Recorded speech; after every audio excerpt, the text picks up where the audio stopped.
Okay, our speaker today is Yihang She. Yihang is a PhD student in the group and has been here for the last almost 4 years. And he actually is a senior most student now. So this man is almost gone. He's almost my senior most student. So anyway, it's been doing some very interesting work, actually for the last 3 years on physics-informed low-rank augmentation. So this thing will go away.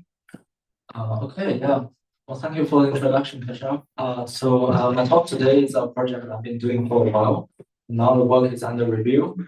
It's called PILA. I will introduce what it means exactly. But the main theme is about medical imaging. I was wrong, but it's a medical imaging of the planet Earth. So for interpretable Earth observations. So how to monitor our planet's health, right? So we use a mean or tool called Earth observation. So here I give you a diagram of example that the observation we can do of the planet Earth, right? On the right, many of you are very familiar with. So we have the optical remote sensing, like Sentinel-2, Landsat, MODIS. They have spectral bands. But there's some underlying physical process, right? First, there's a radiation or light from the sun, and then it reach to the Earth's surface and interact with the Earth's surface, and then there will be a reflectance recorded by the satellite. So you see the spectral reflectance at different bands. But in addition to optical satellites, you also have this global navigation satellite system like GPS, Beidou, things like that. So people also monitor like the surface change of the planet. So these are the observations, and they are all resulted in some like underlying physical process. So I have mentioned that on the right panel you have the interaction of the light and the forest canopy.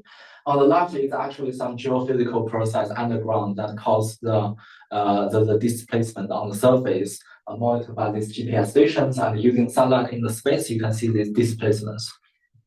If we use some notations, we have this underlying physical process, which can be called as F star. You have some physical variables, that phi, and this observation seen by satellite is X. But what do we really want to know? Do we want to know spectral reflectance or the GNSS displacements? Or what do we really want to know, like, for ecologists to study, for decision making? Let's look at this diagram again, right?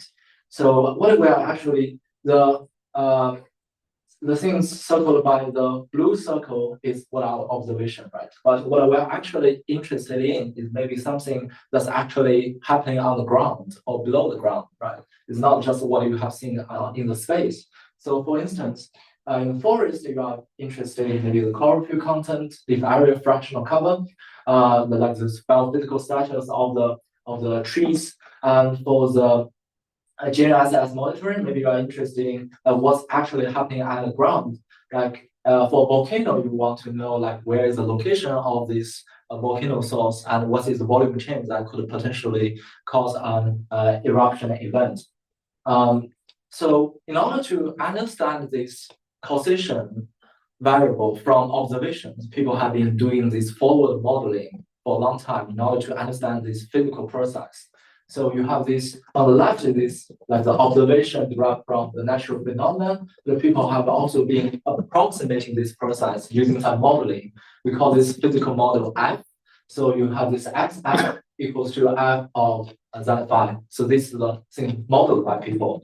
And once you have obtained this forward model, the physical model, you can learn the inverse of the physical model, then go from observation to the causation of the physical variables you are interested in. So it's typically two stages. The first stage is you have this model, you have this phenomenon model, and then you sample a data set from do a simulation from the data set, and then you train like a inverse mapper or regressor, like this small f that will map from this simulated data to the physical variables, so that you learn the inverse. This is a two-stage approach. It sounds like this whole pipeline is perfectly fun, right? But what is the challenge here?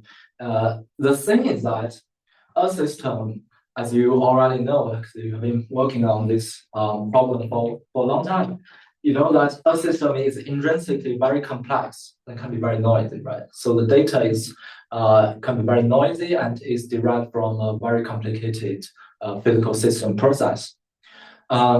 So actually, there's a discrepancy between the model simulation, like this xf and this x, right? But we can denote this by delta.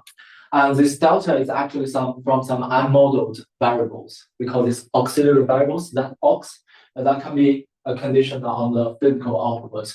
But anyway, there's some discrepancies. So I'll give you some examples here. So on the left panel, we have a model. Let's say we have a model that models this volcanic deformation due to this, the change of this magma chamber. When the magma flow in, there will be displacements on the surface, and there will be something observed by the sunlight. But actually, this is only a sub-process of the whole thing that has been modeled. Because what's the true displacement observed by the model? Like actually anything on the ground is displacements when there's no volcanic eruptions. It's still changing its location in the millimeter level because of the movement of the tectonic plate. Also, like the hydraulic loading, if you have some river or ocean nearby, it will cause some seasonal effects of displacement. So that are not modeled. On the right side, if you have an agricultural land, then the structure of the crop is very homogeneous, it's relatively easy to model. But if you have a forest canopy structure, it's very complicated. So it's inevitable that you make some simplifications of your modeling assumptions. Let's say we just simplify the density, the whole leaf area as one number called leaf area index, right? And the distribution of the trees as a fractional coverage. So all the structure of the forest is simplified to a few scalar values as input to the model. So this will also cause some like discrepancies. So we call this model incompleteness. So the traditional approach won't consider this, like either will not consider this model incompleteness or require very specific preprocessing that will limit its generalizability.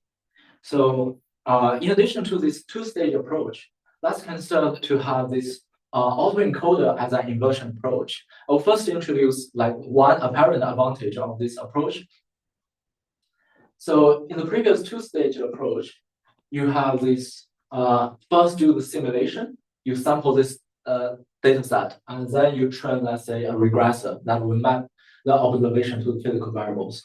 Now we have this autoencoder structure. So what autoencoder typically does is that you have an encoder, you have decoder, and you have this input, and the decoder will reconstruct this input. So you have this reconstruction. By minimizing a reconstruction loss, you will learn some latent code. But just a pure vanilla autoencoder will not give you any latent code of clearly defined physical meanings. But how about we replace this decoder with the physical model? So this way, we do the reconstruction, which is minimization of, I can use the constant one. The minimization of this x and xf. And because this physical variable, that will be used as input to this physical model. So it will enforce the encoder to disentangle the latent space into variables of some more interpretable meanings. It sounds quite nice, right? Now we don't have to do two-stage approach, right? First do a simulation, then do the inverse mapping. Also, because we are using neural networks, so it has some predictive abilities, because the classical approach, like if you just do the synthetic data generation, you just do the simulation, you create a lookup table, right? It won't have any predictive abilities. You have to rely on very large lookup table. Or if you do numerical optimization. So it's just every time you have new data, you have to do the optimization again. So this once trained, you can do the prediction. But remains the elephant in the room. I have just mentioned, you have this delta, the discrepancy due to the model incompleteness. Let's say if this discrepancy is big, and I just minimize this learning objective, like this simple reconstruction loss between x and xf, because of the existence of this delta, you can imagine that it will lead to some distorted distribution of the physical variables by just minimizing this learning objective. So how are we going to solve this delta? So how about we learn the residual from data, right? Instead of just focusing on the physical parts, we can introduce another auxiliary path, which is data-driven, that can learn the delta from the data. So in this way, our learning objective will become where you have the compensated reconstruction by adding delta to this physical reconstruction, and then you compare this compensated reconstruction with the raw observation. So this will increase. If you see like the two paths, the delta as a data-driven residual will increase the flexibility of XF, and which will help to mitigate the issues that we have mentioned before. But this is just one step forward. But the challenge remains, right? Adding a delta, but to which degree we want a delta to perform this, let's say, augmentation of the physical model.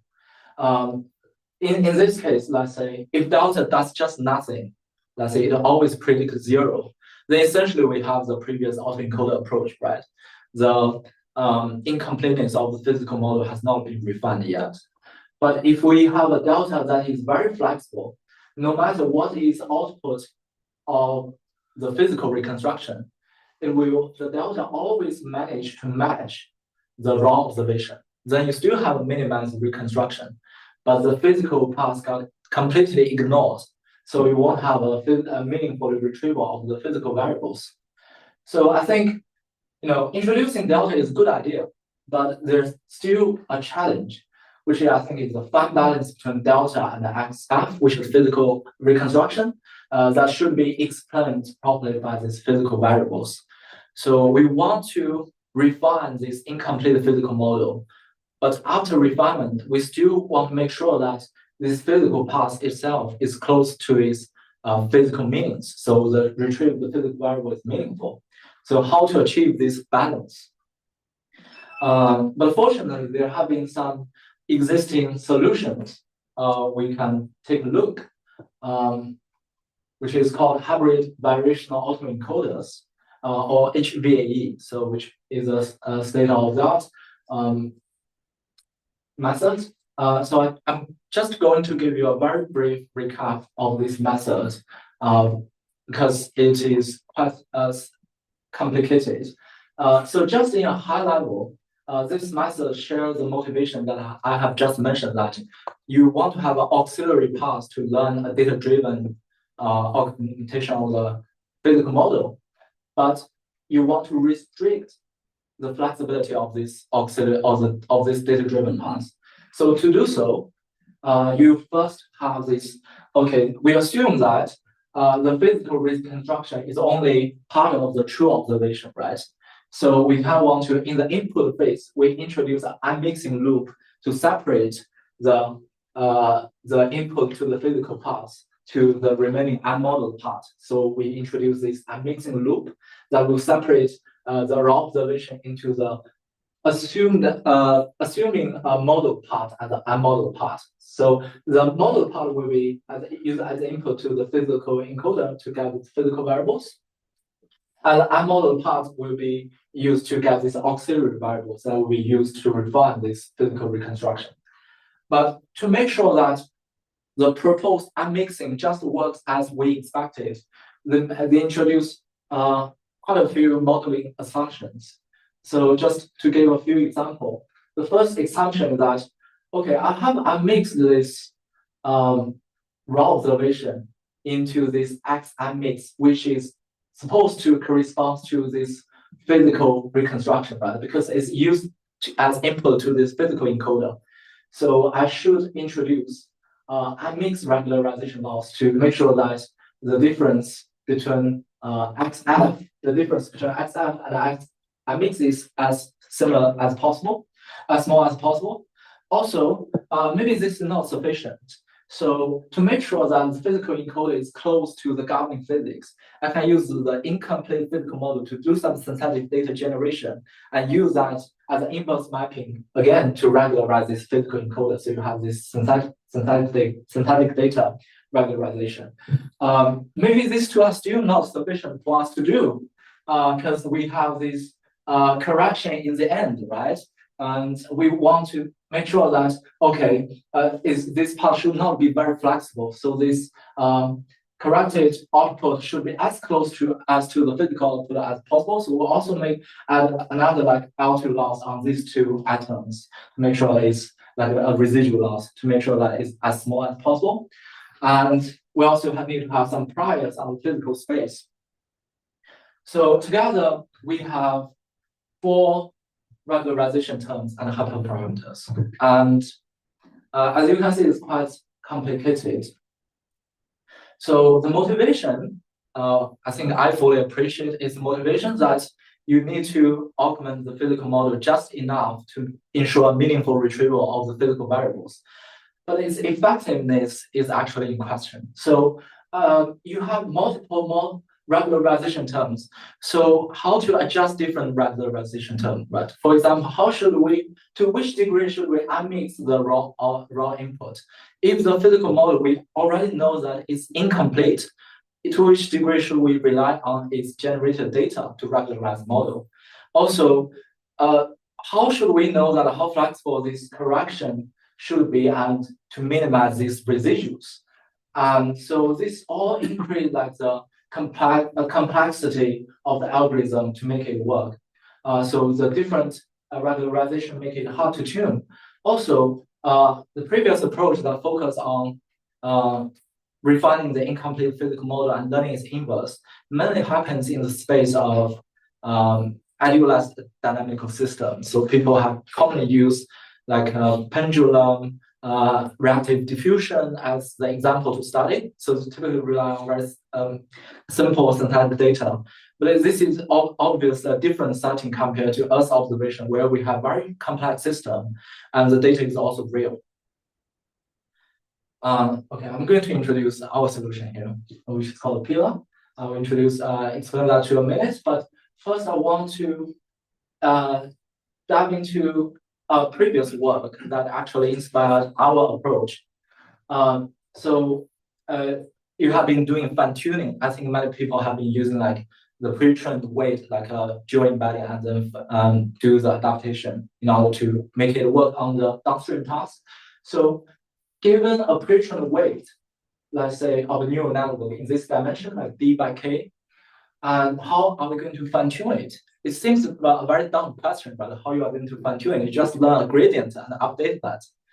So you have this, so normally what we typically do is we learn a gradient delta W that will update this W0, and here you have this, this new weight that will be used for some downstream tasks. Well, it works fine if you have a small neural network, something like that. But let's say if you have large language model like GPT-3, now we have been using GPT 5.3. You have 178 billion parameters, so many parameters. So the dimension of each W is extremely large for you to adapt.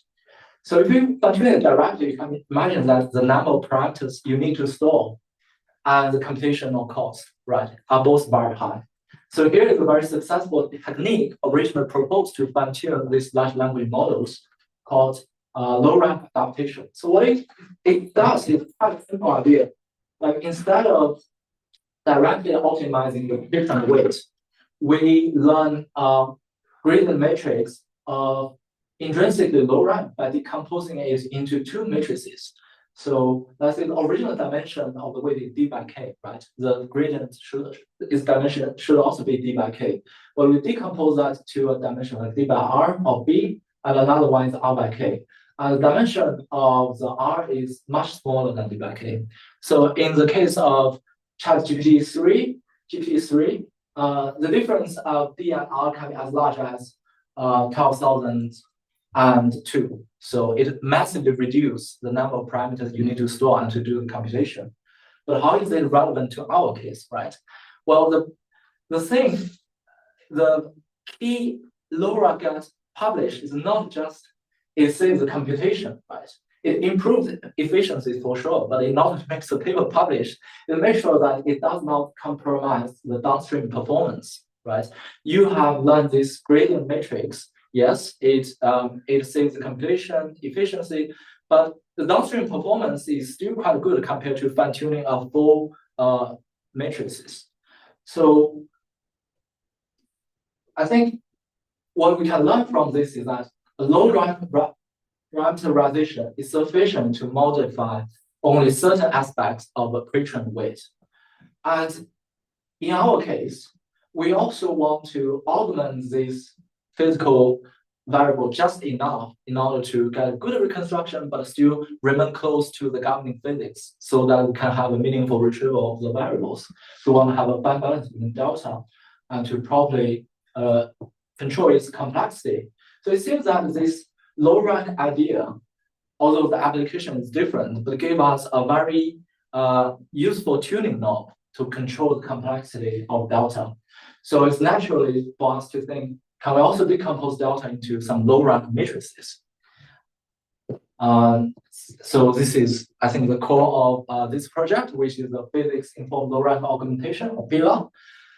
So I have mentioned that we have this delta, and how are we going to design delta so that we can easily control its complexity? So here we propose that similar to LoRa, we also decompose delta into two matrices, A and B. But first, we know that in this context, in this model inversion context, delta has some specific formulation theory. So it should be controlled by some auxiliary variables, not physical variables, but it should be used to augment this physical output, right? So it can be conditional on the physical output.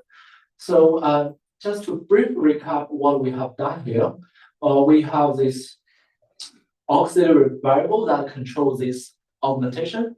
We'll just do a linear mapping, very simple linear mapping to get some coefficients. We got a coefficient matrix A, and then each coefficient will be multiplied to some like residual basis, which is the residual basis matrix B. So each column is like a basis that controls the different directional variations of this residual. And additionally, we have like a scaling factor that controls the magnitude of delta in the global scale. So more detail can be looked into the paper, but this is a high-level idea of delta. So most importantly is that we decompose delta into two low-rank matrices so that we can easily control its complexity. So this is our learning objectives. Because we are using this autoencoder, so of course we still need a reconstruction loss. And also for this residual, we propose to use this by measuring the difference between the identity matrix and the product of this basis matrix. So basically, we kind of want to enforce each column of the basis matrix to be like an orthonormal vector, so that each represents a different directional variation, so we can make the most of the rank. But just this is not sufficient, actually. So if you think about this, now we have a residual of control flexibility.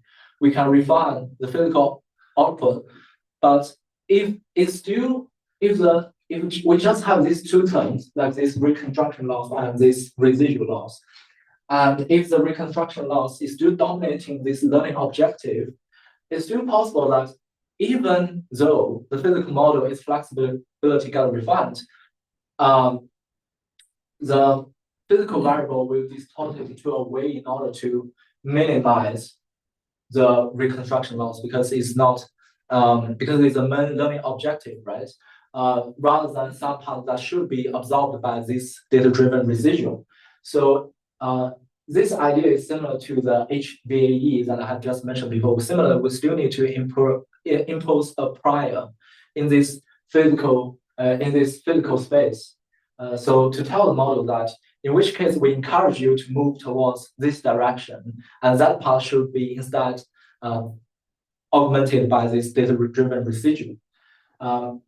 But we can choose more informative priors, like You can do variational autoencoder modeling, so you can impose Gaussian prior, but that will require that you have very informative prior information about physical variables. But what we only know here is that we know that there's a boundary values of the physical range that we don't want the variable to reach. So we propose a very simple end-stop loss as a prior. Yeah, that's our model design. So I'm going to present some case studies for the. You should probably go to previous slide and ask any questions because this is a complicated slide. You have any questions? And this took 2 years to design. It's not straightforward. Yeah, that's true. Yeah. I'm just curious, did people actually successfully train the hybrid VAE stuff? Because that's 4 terms and it could very easily just collapse, right? Well, I mean, the starter cases are also quite simple. So we create the very simple synthetic data, that's of pendulum. I mean, it worked well on that data set. So it works on synthetic data. Have people tried it on other stuff like empirical data? Oh, you see soon on this empirical observation data. Okay, that's what Yihang tried to do. Yeah, how it performed. But good question. Yeah. Okay, I'll move on if you don't have any. Okay, so for the case studies, the first thing is to estimate the biophysical status on the surface. So we have the so-called radiative transfer model that we model this process, like how the observation of Sentinel-2, like this optical sensor, will look like given interaction on the ground. So some example of the parameters, you have these leaf variables like chlorophyll, water content, dry matter, canopy structural parameters like this leaf area index, fractional coverage, things like that. And we have 2 data sets for validation. So first one for the Western, we have data from Western Wood in Oxford, where we have some ground measurements of some variables. Also, we have this spectrum from the Austria, where we know like each pixel, the corresponding species and forest type. So we can validate against some like known biological information here. And we can also start like the geophysical status beneath the surface. And here we use a model from geophysics called MOGI, which assumes that the magma chamber under the ground is a pressurized point source called MOGI source. So it has locations and a pressure change that will result in some like radial expansion or contraction on the surface. And so that's the model we use. So basically it has a location, X, Y, and depth and volume change. We specifically use some like GNSS data from the Akutan volcano in the Aleutian Islands. And because this volcano, in the data we have available, they also have a studied inflation period in 2008. So we know in early 2008, there's a major volcanic inflation event and its magnitude has been estimated. So some results of the inversion of the Sentinel-2 spectrum. So the HVE is our baseline and PILA is our method. This presents like the distribution of the biophysical variables. And a different color rather than the red color is the coniferous species forest, blue is the deciduous. So as you can see, like PILA retrieved more possible distribution of variables. I just take this one, for example. As you can see, HV achieves many retrievals on the boundary values, but often they are not very plausible. So just take this one as example. So this variable is dry matter. It has many retrievals on 0 boundaries, which means that you have a leaf, but it doesn't have any substance of this leaf. So it doesn't make any sense, right? But if you look into the reconstruction, you can see that in spite of this implausible retrieval of variables, HVAE still achieve a more perfect reconstruction. I would say that in this case, a controlled but less perfect reconstruction is maybe a good thing, right? Compared to our model, because we use a rank of only 2. So you see like the reconstruction of the spectral bands here is not very perfect, but it allows a more possible retrieval of variables without making that the physical parts got ignored. And Also here we have in this alternate data, because we have 12 species, the red one is the coniferous species and the blue one is decidual species. And we know the different species. So for each species, we have retrieved the physical variables. So we measure the distance between different species using the retrieved values of these variables. Ideally, we expect that the retrieved value should well separate different species.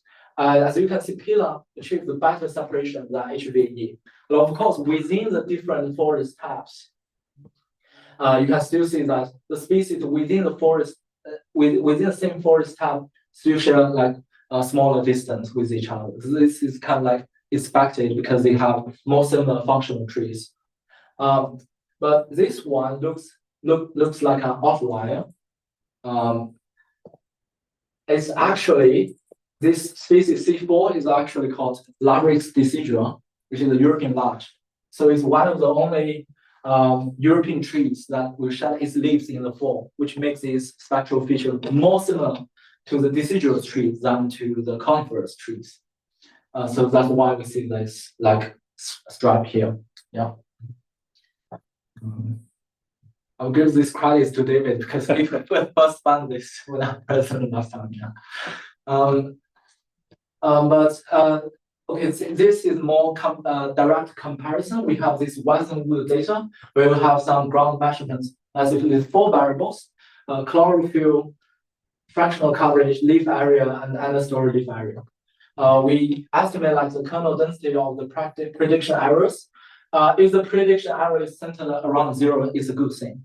By the way, the ground measurements is made in July 6th, around that date, like 3rd to 5th of July. And we have 4 satellite observations in the days nearby. And this day is the closest date. So you can see that the prediction error in this day for both variables, like the PILA perform is kind of like centered around 0, but HVE has deviation in the prediction error. But for both the leaf area and leaf area index, like in the canopy level and the understory level, both variables have some larger deviation, but PILA is still close to the mean. And this is related to the observability issue. I will explain further. So some more quantitative results, like the mean absolute error.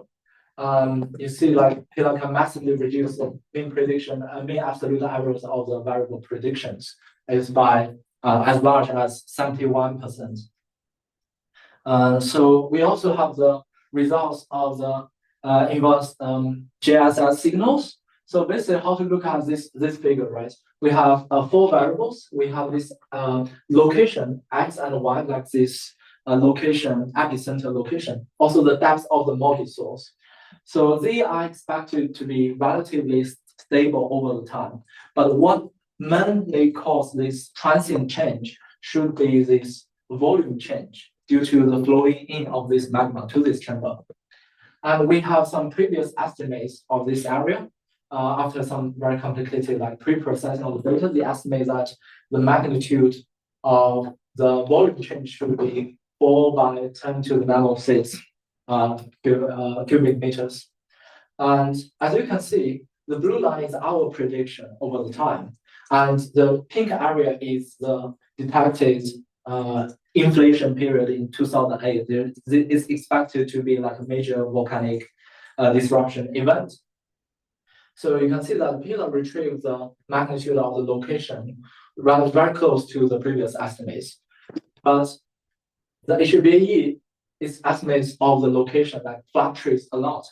And the volume change its magnitude is also close to the previous estimates. And so given the retrieved variables, we can also do the physical reconstructions from the variables. And we also have the data-driven residuals. So in this figure, you can see that for the baseline model, the HVE, this is the final reconstruction after adding the residual term and physical reconstruction. Look pretty much similar, even in this volcanic inflation period. Very good reconstruction. But HVE, which is the baseline, has a wrong attribution of the effects. So this delta is the data-driven part, and the XF is the physical reconstruction part. So we know that the inflation is due to the volume change of a magma chamber, right? So the transient change in this time period should be attributed to the physical reconstruction, XF. But as you can see here, in the baseline, it's wrongly attributed to the data-driven residuals. So this is like a wrong distribution. But PILA can clearly separate transient from seasonal effects. So accordingly, PILA can capture the 2008 inflation events. So taking these two stations, for example, they situate in the opposite side of this volcano. And during this inflation period in 2008, you would expect that in the horizontal direction, there will be like a radial expansion due to the magma volume increase. So this is the physical reconstruction of PILA. You can see that there's like a radial expansion of these two stations. But meanwhile, for the inflation periods, the delta basically follows the similar like seasonal effects that is caused by hydraulic loading and things like that. Yeah, here are some like further discussions about our study. So first, the effects of residual and prior terms. So I have mentioned that we introduced these two regularization terms in our loss function. So both turn out to be quite important for plausible retrieval of variables. So this is using the full loss terms. This is like the distribution of the variables. But if you keep this prior, like to constrain this physical latent space, but remove this augmentation by the data-driven residual, you see that just the model and the prior itself won't be able to give you like a plausible retrieval of the variables, like my dramatic will fall close to zero. And if you remove both, like if you also remove the prior, you can see that the distribution of the variable will further drift away. So both are quite important. Also, I mentioned that in the study of the Western woods, we don't achieve like very good retrieval of the physical variables of leaf area index and understory leaf area index. So here I want to do some further analysis, just give you some high-level ideas what's going on here. So we only have a single time-step optical sensing signal, like one spectrum. It will have response to what's happening on the ground. If you increase the leaf area, it will increase the absorption of the red light, but it will increase the scattering of the near infrared light, near infrared light. So, but either you increase the leaf area in the canopy level or the understory level, the grainness seen by the satellite is kind of like similar. So it's difficult to disentangle these two variables, like the leaf area in the understory and the overstory. Also, if you have a very dense leaf area, they're kind of like the saturation of the modeling. So you keep increasing the leaf area, but the response of the spectrum modeled by this relative transfer model will kind of like get saturated and flattened. Also, if you have a very dense forest canopy, it's very difficult to see the ground. So what's happening on the ground, like the understory leaf area, will be difficult to be observed by the satellite. So that's the start of the Western woods that we started in July. It has a very dense leaf area, and the RTM model we have been using not very sensitive to in responding to the change when the LAI is already very high. Also, it has a very high fractional coverage, which means that it's difficult to see the ground. So any change in the understory LAI is difficult to cause response to the satellite data. Also, both LDI and LAIU that like have confounding effects to the response of Sentinel-2 data. I think this helped explain like why both models kind of fail to retrieve the most accurate variables. Also, I mentioned that rank can be used as a tuning knob of this model augmentation. So here we studied the effects of rank and its results in the residual complexity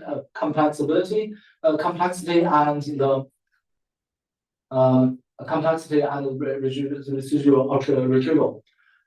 Sorry, I think the title is wrong, so it now depends on observability. It's just the effects of the rank. But here, as you can see in this GNSS data, this is a learned residual, and this is retrieved variables. If we keep the rank as 1, which means that you just have one basis column scaling by one coefficient, this capacity is heavily restrained, and in the result, you have this highly fluctuated retrieval of variables in order to minimize reconstruction loss. When you have the residual change increase from 1 to 4, you can see that the capacity of the residual will get increased. It will be able to start capturing the seasonal effects of this data. And similarly for residual A, and the retrieval, let's say for the location, is more stable, and it can actually capture the volume change. If you increase the rank from 4 to 8, the results are kind of similar, but it's quite still stable, but just that it will be able to capture some more nuanced details of this data-driven residual part. Okay, so I think that's basically the results of this work. I would like to share some final thoughts on this. So we have covered so far. So we first proposed PILA, which is a novel physics-informed ML framework to address model incompleteness. We have the application to inverse problems from diverse EO processes, so that that can allow an understanding for the biophysical status on the surface and geophysical status beneath the surface. We also show that the recovery of variables depends not only on the algorithm, but also on variable observability, choice of priors, and other things. Okay, you may have, thank you for sitting in this talk for so long, but you may wonder, is this data really related to my work, right? Here I would like to offer some thoughts for your reference. So first, like, PILA is proposed to augment the physical models, incomplete physical models, and incomplete physical models. It can be used to study the inverse problems as we have done in this work. But more broadly, in the context of physics-informed machine learning, people have also been using this hybrid approach to do the forecast, like dynamics forecast. If you have incomplete physical model, you want to do the simulation, maybe you can also learn like a PILA residual to augment this physical model to do this dynamic forecast. And also in this study, we have discussed quite a lot about from observation to causation. Like you have a measurement of observation, you want to go back to the causation.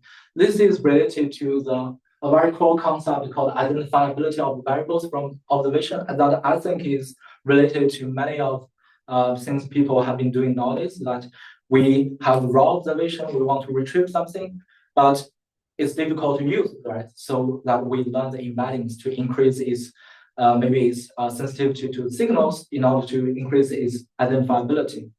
Also, this physics-informed inference mechanism can be generally used to improve our understanding of the machine learning algorithms to understand its interpretability. So we have introduced this autoencoder architecture where you have this decoder replaced by this physical model. So they can help to disentangle this latent space to physical variables. But if you're scaling up the capacity of the encoder and you train that on massive amount of data, then you have the so-called foundation model kind of thing. And there's still a representation. And for that representation, you can still introduce this physics-informed inference mechanism. It can give you, how to introduce this interpretability of the mapping. Also, like I have been using the 1D RTM in this case, but if you go forward, to use a 3D radiated transfer modeling. So the light coming to the geometric structure on the ground and have some interactions recorded by the satellite. It's essentially a graphics rendering process. And people have nowadays been using this 3D radiated transfer modeling and have been developing this with a framework that is exactly the same as the graphics rendering framework. So it also has many connections with graphics, differential rendering. You can also use this to do simulation. I think this is another connection between computer science and this EO space. So to sum up, I think there are many more opportunities for AI research in an era of abundant EO data that we can do. And we have also released a code, so you can look online and try to use it, or give it a star if you like. Thank you. Okay, questions from here?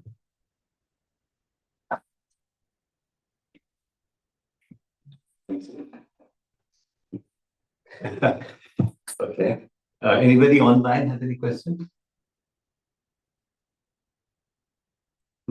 So I wanted to just go back a couple of slides. I had a question about the one